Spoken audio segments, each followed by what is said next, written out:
close the routine that I've learned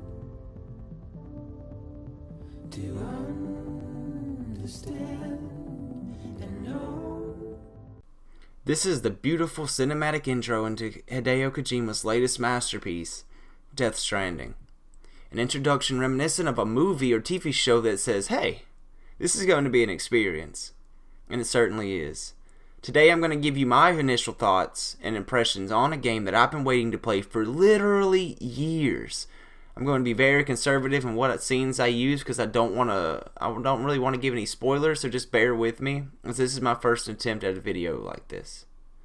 Welcome to Death Stranding. Firstly, I want to touch a bit on the story. If you've seen a Death Stranding trailer, you've been confused as to what the game is even really about. Well, it doesn't get much better the first few hours into the game. This is typical of Kojima. If you've played PT, any Metal Gear game, most recently The Phantom Pain, you'll understand what I'm talking about. You play as Norman Reedus, aka Sam, and you're sort of a courier that's get wrapped up in some pretty insane shit. If you recall, the invisible enemies that we saw in some of the earlier trailers, those things are called BTs, and they are some of the creepiest things I've faced in a game to date. That's really all I'm willing to say about the actual story itself, but be prepared for some really long, graphically astounding cutscenes. This is a Kojima game after all. Metal Gear Solid 4 doesn't really have anything on this. What I'm most impressed about, though, is the world that we're forced into.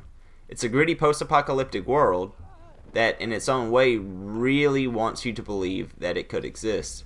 It gives you very little context, but just enough for you to try to start to understand what is going on.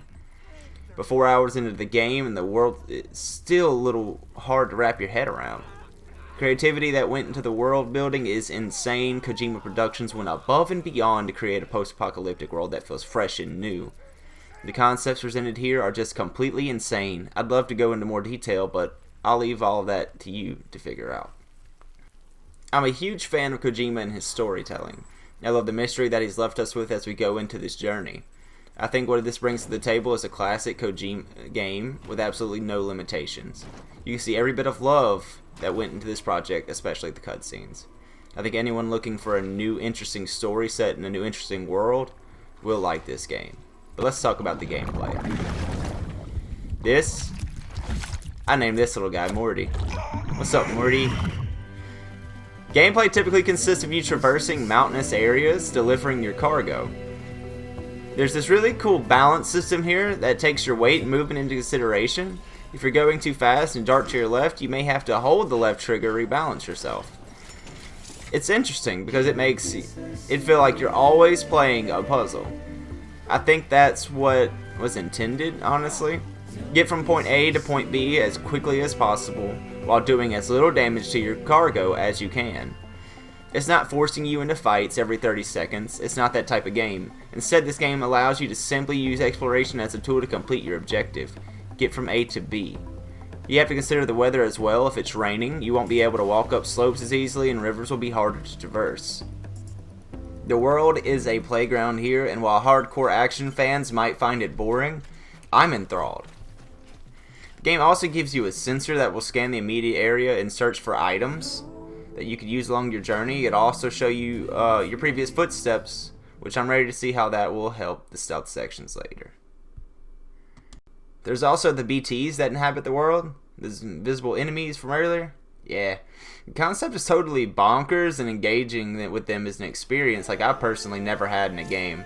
Seeing them in the cutscenes actually had my heart racing, but dealing with them in gameplay, that's one of the creepiest things I've ever encountered. Back to exploration, I really love the rivers in this game. I'm a sucker for water physics, and this is done so well, especially keeping your balance while traversing them. It really feels like you're a man going against the current here.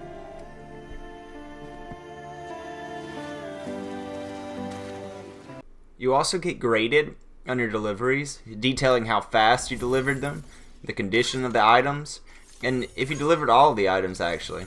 This affects your overall online porter ranking, which I've yet to really see the use for, but I'm sure it'll be explained at some point later on.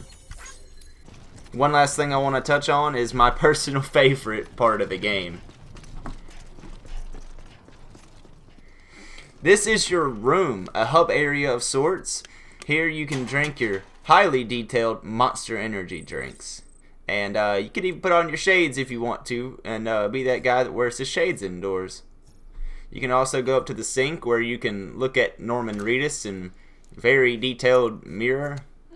You can also take selfies, and the baby will actually like your selfies.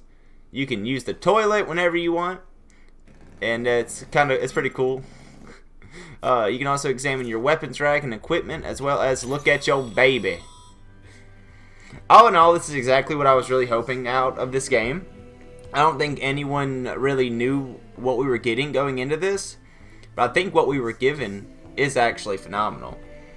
It certainly won't be for everyone, but I think that Kojima fans are really in for a treat here. Alright guys, that's all the time I have for this video today. Let me know what you think about Death Stranding and if you're going to get it. And leave me your thoughts on my first kind of pseudo review video. I really need some critiques so I can know what better to do next time. Make sure to smash like and subscribe if you haven't already done so. And I'll see you guys in the next one. Peace out.